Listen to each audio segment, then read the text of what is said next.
안녕하세요. 정인원이 만들어가는 세상 이야기 정만세입니다. 여러분들 부동산 경매에서 가장 무서운 게 뭔지 아세요? 바로 임차인 보증금 인수입니다. 전입신고 하루 차이로 수천만 원을 날릴 수도 있고 확정일자 하나로 내 돈이 사라지기도 합니다. 오늘은 딱 세 가지만 배웁니다. 임차인이 대항력이 있는지, 우선 변제권이 있는지, 그리고 최우선 변제권까지 받을 수 있는지 한눈에 정리해드립니다. 우리가 이미 말소기준 권리를 배웠죠. 이제 임차인의 권리를 따져보고 결국 내가 얼마를 인수해야 하는지를 판단하는 훈련을 해야 합니다. 그 핵심이 바로 임차인에게 대항력과 우선 변제권, 최우선 변제권이 있는지 없는지 알아보는 겁니다. 그럼 대체 이 어려운 것들은 뭐냐? 본론으로 들어가 볼게요. 바로 주거 약자들을 위한 우리나라 법에서 이야기가 시작됩니다. 여러분들 매매는 임대차를 깬다라는 말 들어보셨나요? 우리 소유권은 물건이죠. 누구에게나 주장할 수 있는 절대권, 대물적 권리라고 했어요. 반면 임대차는 준광이라는 친구가 보증금 반환을 상대방에게만 주장할 수 있는 채권이라고 했어요. 상대권, 대인적 권리라고 했습니다. 정만세가 낙찰받은 아파트에 준광이가 임차인으로 들어왔어요. 그 후 정만세가 소유권을 성우에게 매도합니다. 이때 성우가 나는 소유권을 취득한 사람이니 준광이에게 나가! 라고 할 수 있을까요? 물건은 채권보다 강력한 권리이기 때문에 과거의 준광이 같은 경우에는 쫓겨났단 말이에요. 준광이들이 많아지다 보니 한가에 가서 다 죽겠다 하죠. 국가에서 안 되겠다 싶어서 이러이러한 요건을 갖추면 임차권이 채권이지만 물건만큼 강력한 권리를 주겠다 해서 주택임대차보호법이 만들어집니다. 즉 앞으로 배울 임차인의 대항력, 우선 변제권, 최우선 변제권은 주택임대차보호법을 적용받는 임차인에게 하나요. 국가에서 아주 강력한 힘을 부여하는 것이에요. 자, 먼저 이런 질문을 해봅니다. 모든 임차인이 대항력과 우선 변제권, 최우선 변제권을 행사할 수 있을까? 질문을 바꿔보면 모든 임차인이 주택임대차보호법 적용을 받을 수 있을까요?과 같게 되겠죠. 이에 대한 정답은 사실상 주거용으로 쓰면 다 보호받습니다. 법 취지가 약자들을 보호하기 위함이라서 형태와 외형 상관없이 위반 건축물에 임차를 했더라도, 사무실에 임차를 했더라도 실제 사람이 주거용으로 살고 있다면 폭넓게 보호를 받고 있습니다. 자, 그렇다면 임차인에게 주는 첫 번째 힘, 대항력입니다. 대항력은 내가 가지고 있는 임차권을 계속해서 유지하면서 제3자에게 주장할 수 있는 권리예요. 쉽게 말해 나 기존 임대차 계약 기간과 조건 그대로 행사할 거야 할 수 있는 권리입니다. 다만 이 대항력을 갖추기 위한 요건이 있어요. 이를 대항 요건이라고 하는데 조건은 두 가지입니다. 첫 번째 전입신고, 두 번째 점유. 이 두 가지를 모두 갖춘 다음날 0시 대항력이 발생하게 됩니다. 자, 예를 들어 2022년 8월 1일 손 씨가 전입신고와 점유를 했다고 해볼게요. 그렇다면 손 씨의 대항력은 2022년 8월 1일 다음날 0시가 되는 거죠. 2022년 8월 2일 0시가 되는 겁니다. 자, 그런데 지난 시간에 배웠던 이 말소기준권리라는 근저당권 있죠. 이 근저당권이 같은 날인 2022년 8월 1일에 설정되었다면 근저당권이 더 빠르죠.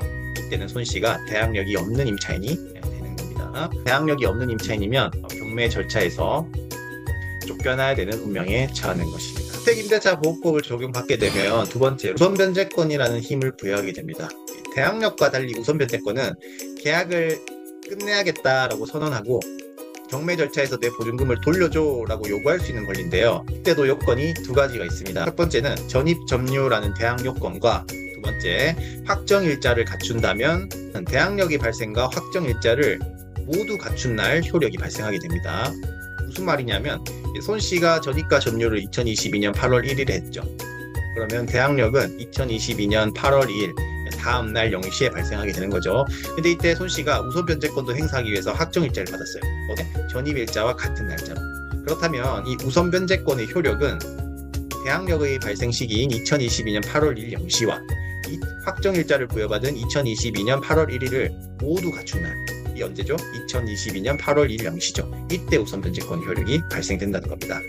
자, 우선 변제권은 이렇게 확정일자를 받았다 하더라도 배당 요구 신청을 법원에 별도로 해야 합니다. 확정일자를 받고 배당 요구 종기 내에 하지 않았다면 이때 법원은 대항력을 주장하는구나 라고 받아들이겠죠. 그래서 현 단계에서는 특정한 경우가 아니고서 우선 변제권을 행사하기 위해서는 배당 요구를 하여야 한다고 정리해도 무방하겠습니다. 우선 변제권이 효력 발생일인 2022년 8월 2일 0시와 2022년 8월 1일을 비교했을 때 역시 근저당권이 빠르죠. 그렇기 때문에 근저당권이 배당 절차에서 먼저 자기 채권액을 배당받고 남는 금액에서 손씨가 배당을 받아가게 되는 것이겠죠.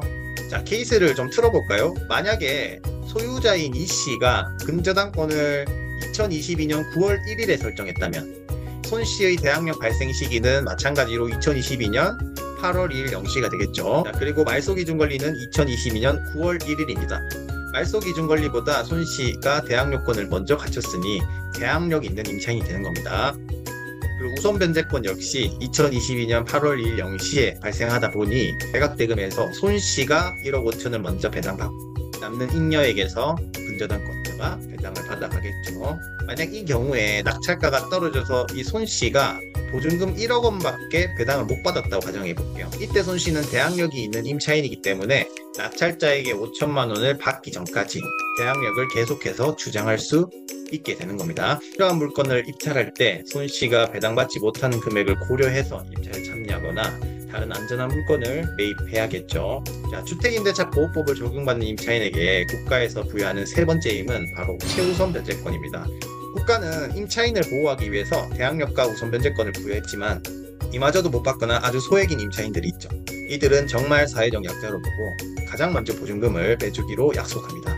자, 이렇게 표와 같이 이 지역과 기간에 따라서 최우선 변제 구간이 나눠지게 되고 임차인의 보증금이 해당 구간 안에 들어오게 된다면 최우선 변제까지는 매각대금에서 제일 먼저 배당해주겠다라는 거죠. 자, 이때 최우선 변제금의 설정 기준이 나오게 됩니다. 여기서도 물권과 채권 개념이 나오죠. 자, 바로 최우선 변제를 판단하는 기준은 최초 담보 물건 설정일 기준으로 한다. 자, 우리 물건이 최초 담보 물건 설정일은 근저당권이죠. 2022년 9월 1일입니다. 해당 구간을 다시 한번 살펴볼게요. 자, 2022년 9월 1일 구간이 여기고 해당 물건이 서울특별시에 소재하고 있으니 보증금 1억 5천 이하의 임차인은 5천만 원까지는 순위와 상관없이 먼저 빼주겠다라는 것이죠. 자, 그렇다면 1억 5천 이하니까 포함되겠죠. 5천만 원은 국가에서 먼저 빼주고 못 받은 돈 1억 원에 대해서는 우선 변제권이 발생되는 시기 기준으로 배당이 이루어지게 되는 겁니다. 오늘 내용 다시 정리해 보겠습니다. 많이 어렵죠? 어려운 내용인데 앞으로 많은 사례를 가지고 연습해 드리도록 하겠습니다.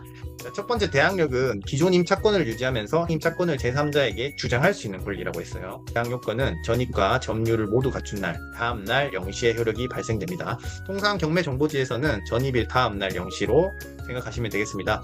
당연히 이 대항력권은 보증금이 있는 유상계약임을 전제로 하는 것입니다. 두 번째는 우선변제권입니다. 우선변제권은 계약을 끝내고 해지하고 보증금을 경매해서 배당해주세요 할 수 있는 권리예요. 배당 요건을 갖추고 확정일자를 갖춘 뒤 배당 요구 종기 전 배당 요구 신청을 해야 됩니다. 대항력 발생 시기와 확정일자를 모두 갖춘 날 즉시 우선 변제권의 효력이 발생됩니다. 세 번째는 최우선 변제권입니다. 최우선 변제권은 소액 임차인을 위해서 순위와 상관없이 가장 먼저 일정 금액을 보장해주는 권리죠.